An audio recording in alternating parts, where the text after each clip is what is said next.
While murderers raise the body count, Columbia U still wants the cops out. Yeah, they want campus police decreased even after students end up deceased.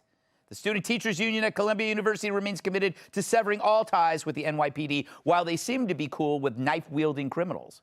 This is a sentiment also shared by many undergraduates who continue to push for the removal of cops from their campus. Yeah, they want the campus free of cops the same way their brains are free of thought. And this despite the fact that 2 students in the last 2 years have been murdered near school property. The most recent happening earlier this month when a 30-year-old grad student from Italy was randomly stabbed to death in the stomach while walking home from soccer practice. Police arrested the alleged perp, a young gang member with a lengthy rap sheet. We've heard that before. During the George Floyd protests, Columbia's Student Workers Union called for the university to, quote, immediately cut ties with the NYPD and the New York City Police Foundation and divest from any funding for police. Ban police from all Columbia campuses and redirect funds towards supporting Black and Indigenous people. Of course, Black and Indigenous people suffer more when cops aren't around. To their credit, the NYPD says they beefed up their presence, although using the word beefed probably triggers the vegan students. But despite the recent murder, these students would still rather protect criminals than themselves, proving once more that paying $58,000 a year in tuition usually means you're stupid. Period.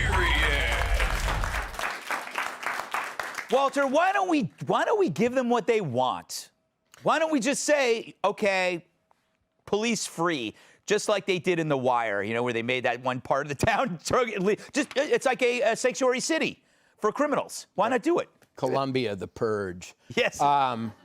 Well, first of all, I went to Princeton University. That's a true fact. And we looked down on Columbia. I was never sure why we looked down on Columbia, but now I feel good about it. I went to Trinity and I looked down on Columbia. Yeah. The cops hate them too. That's the thing. Yeah. You know, the cops aren't there because they love protecting these people who dislike them. They're there out of duty. And this is what they get. I actually have a young friend from Idaho who's at Columbia University. And when I saw this story about the murders, I was afraid for him. Right. And there are people from all over the world expecting Columbia to protect them. They're not all American liberals there.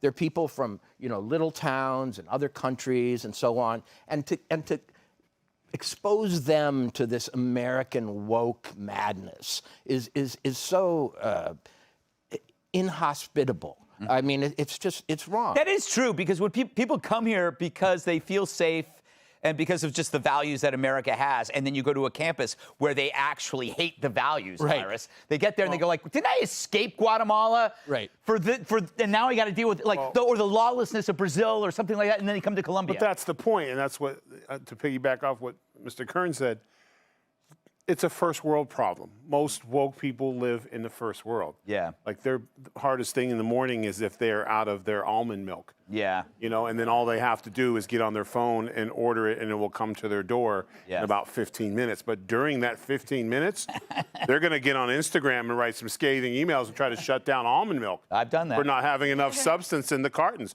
There should be more. It should be bigger. So that's the world they live in. Unfortunately, it's a small group. Yeah. I'm sure this group that wanted to get rid of the cops wasn't 5,000 strong. It was 6 or 7. And they're the ones who don't go to class, and are those same ones that you interview on Water's World, and you ask them a math question, and they answer with alphabet soup. Yeah. So we give them this, we're talking about it, but that's not the real pulse of this country. Yeah. You know, and the reason why the police are there, because I guarantee you, as soon as the cops aren't there for one of these special first worlders, they're going to be so upset and screaming, why me? You're supposed to protect me. Where were you? You know, and then they have to go to psychiatrists and everything else because they're abandoned by the police. And somebody will say, well, weren't you the guy who said you didn't want them there? Well, that was different. Yeah. So, you know, let them talk, but just hit mute. Jesse, I would like a cop-free week in these places, and then promote it. Say, like, there's going to be no cops here for the whole week, everybody. I don't think that would go well, Greg. No, I don't think so either. I don't think it would go well. And when I was in college, the phrase body count had a different meaning. Yeah, that's true. You're talking about the mine band. Was 0. You're talking about the band. Mine was 0. Freshman year especially. I have no Could have idea. been -0. We should apologize to the Italians. I mean, imagine if an American college student had gone to Italy to go to college and had just gotten killed like that. This would have been on Fox 24/7. And we would have been demanding us do something about those Italians. And we would want justice. But this happens in the United States and America. An Ivy League institution, an exchange student from Italy gets slaughtered, and no one says anything. And we don't apologize. The Italians don't say anything. I mean, have the Italians said anything? I don't know. I don't really watch the news. I am sorry to the Italians. No, but it's true. It's another story that just went away, much like the Waukesha massacre. Yeah, the SUV that caused that death. Yeah, very true. All right, Kat, care to comment on this story? Yeah, not to reach out to the Italians. It's called diplomacy. Yeah, maybe Kamala could do it. Yes. Great Find job. the root cause. Yeah, I mean, I guess they're just more scared of being called racist than they are of being stabbed. And like, I get it. You don't always want cops around, you know? I don't want cops outside my apartment all day long. But if people kept getting stabbed and shot there, I might be like, you know what? There can be cops. And I think most people feel that way. I think a lot more people agree with that, but they're just afraid to say so. Yeah, but it's true. It's like it's the administration that just wants to appear woke. And they're willing to sacrifice student safety to reach that end.